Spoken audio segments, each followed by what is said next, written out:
Welcome to Audiotorium, the podcast from Teddington Theatre Club, where we delve into the high drama, both on and off stage, of a non-professional theatre group.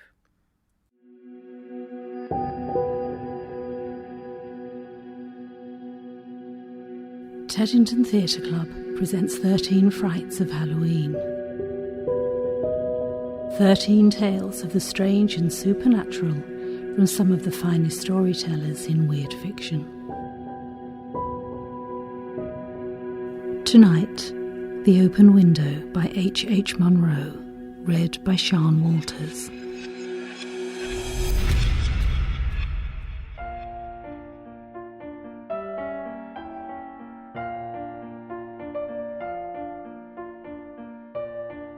"My aunt will be down presently, Mr. Nuttall," said a very self-possessed young lady of 15. "In the meantime, you must try and put up with me." Frampton Nuttall endeavoured to say the correct something which should duly flatter the niece of the moment without unduly discounting the aunt that was to come. Privately, he doubted more than ever whether these formal visits on a succession of total strangers would do much towards helping the nerve cure which he was supposed to be undergoing. "I know how it will be," his sister had said when he was preparing to migrate to this rural retreat. "You will bury yourself down there and not speak to a living soul, and your nerves will be worse than ever from moping. I shall just give you letters of introduction to all the people I know there. Some of them, as far as I can remember, were quite nice." Frampton wondered whether Mrs. Sappleton, the lady to whom he was presenting one of the letters of introduction, came into the nice division. "Do you know many of the people round here?" asked the niece, when she judged that they had had sufficient silent communion. "Hardly a soul," said Frampton. "My sister was staying here, at the rectory, you know, some 4 years ago, and she gave me letters of introduction to some of the people here." He made the last statement in a tone of distinct regret. "Then you know practically nothing about my aunt," pursued the self-possessed young lady. "Only her name and address," admitted the caller. He was wondering whether Mrs. Sappleton was in the married or widowed state. An undefinable something about the room seemed to suggest masculine habitation. "Her great tragedy happened just 3 years ago," said the child. "That would be since your sister's time." "Her tragedy?" asked Frampton. Somehow, in this restful country spot, tragedies seemed out of place. "You may wonder why we keep that window wide open on an October afternoon," said the niece, indicating a large French window that opened onto a lawn. "It is quite warm for the time of year," said Frampton, "but has that window got anything to do with the tragedy?" "Out through that window, 3 years ago to a day, her husband and her 2 young brothers went off for their day's shooting. They never came back. In crossing the moor to their favourite snipe shooting ground, they were all 3 engulfed in a treacherous piece of bog. It had been that dreadful wet summer, you know, and places that were safe in other years gave way suddenly without warning.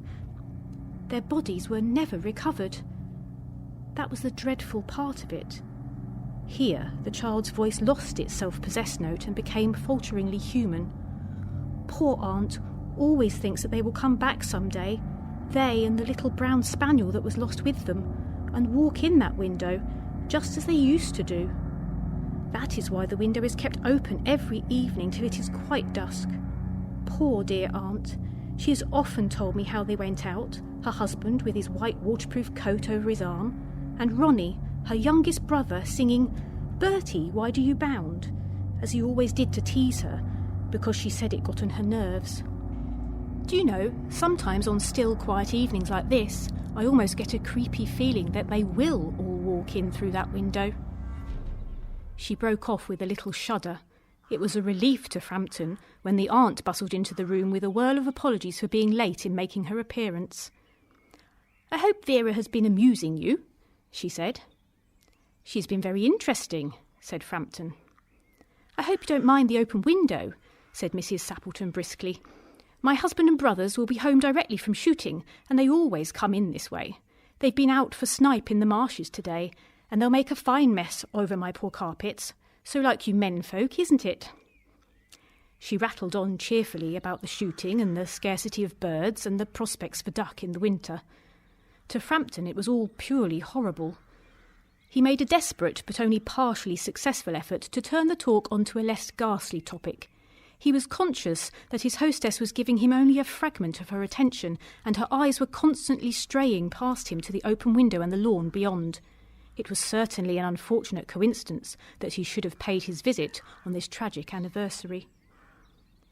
The doctors agree in ordering me complete rest, an absence of mental excitement, and avoidance of anything in the nature of violent physical exercise, announced Frampton, who laboured under the tolerably widespread delusion that total strangers and chance acquaintances are hungry for the least detail of one's ailments and infirmities, their cause and cure. On the matter of diet, they are not so much in agreement, he continued. No, said Mrs. Sappleton, in a voice which only replaced a yawn at the last moment. Then she suddenly brightened into alert attention, but not to what Frampton was saying. Here they are at last, she cried. Just in time for tea, and don't they look as if they were muddy up to the eyes? Frampton shivered slightly and turned towards the niece with a look intended to convey sympathetic comprehension. The child was staring out through the open window with dazed horror in her eyes. In a chill shock of nameless fear, Frampton swung round in his seat and looked in the same direction. In the deepening twilight, 3 figures were walking across the lawn towards the window. They all carried guns under their arms, and one of them was additionally burdened with a white coat hung over his shoulders. A tired brown spaniel kept close at their heels. Noiselessly they neared the house, and then a hoarse young voice chanted out of the dusk, "I said, Bertie, why do you bound?" Frampton grabbed wildly at his stick and hat. The hall door, the gravel drive, and the front gate were dimly noted stages in his headlong retreat. A cyclist coming along the road had to run into the hedge to avoid an imminent collision. "Here we are, my dear," said the bearer of the white mackintosh, coming in through the window. "Fairly muddy, but most of it's dry. Who was that who bolted out as we came up?" "A most extraordinary man, a Mr. Nuttall," said Mrs. Sappleton. "Could only talk about his illnesses and dashed off without a word of goodbye or apology when you arrived. One would think he'd seen a ghost." "I expect it was the spaniel," said the niece calmly. "He told me he had a horror of dogs. He was once hunted into a cemetery somewhere on the banks of the Ganges by a pack of pariah dogs, and had to spend the night in a newly dug grave with the creatures snarling and grinning and foaming just above him. Enough to make anyone lose their nerve. Romance at short notice was her speciality."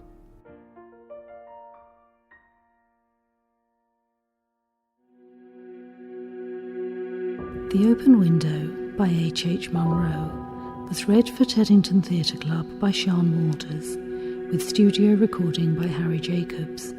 It was edited and produced by Nigel Cole.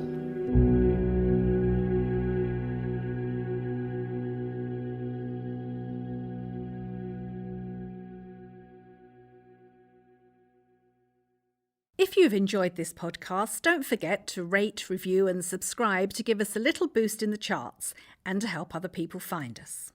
You can also support us by using the donate button on our website, www.teddingtontheatreclub.org.uk, and following us on Facebook, Instagram